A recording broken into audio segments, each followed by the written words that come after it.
WQED was the first community-sponsored television station in the country. There were a few others that were linked with universities, but this was the very first that a whole community decided to underwrite. So Pittsburgh was at the forefront of community broadcasting. But she was the general manager, and her name was Dorothy Daniel, and we named Daniel Tiger for her. In fact, the night before we went on the air, I've got to tell you about that. The first night on the air was a special program, and that was April 1st, 1954. People had been watching the test pattern for weeks before that, but this was to be an hour special. We invited Frida Hennick, who was the commissioner on the FCC, to come and be part of the program. Because without Frida Hennick, there would have been no educational television. There would have been no PBS. There would have been no channels set aside for education throughout the country. She was adamant about there should be one free channel in every area. And it's thanks to Frida Hennick that PBS and educational television exist. At any rate, Frida Hennick came, and a very enthusiastic person. Talk about a good teacher. She was enthusiastic about what she had championed, and well, she might have been. We got on the air and showed little parts of what was to come.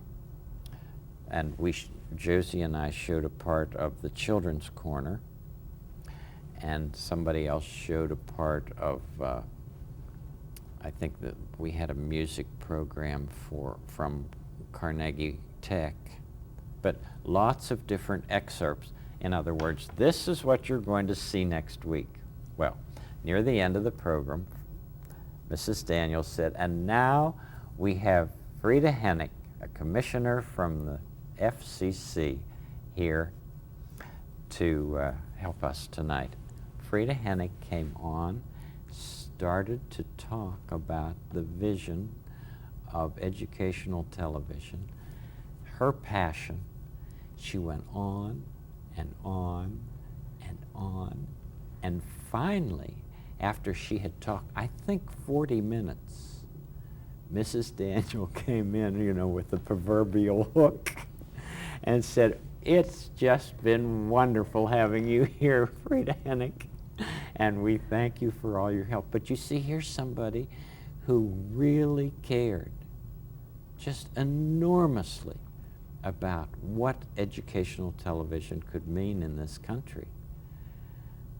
And I just love to think about that. At any rate, before we went on the air on April 5th, you see, April 1st was a Thursday, and then we went dark until Monday when regular programming would begin, and that was April 5th. Well, on the 4th, Mrs. Daniel gave us a party, all the people who were going to be on the air. And she gave favors at the party. And my favor was a little tiger puppet. And I said to Josie, our hostess, I said, why don't we just make a slit in the set, and I can poke this puppet through. Let's call it Daniel, and we'll just use it once. But what we did, the art department had painted this fanciful set, and there happened to be a clock on it.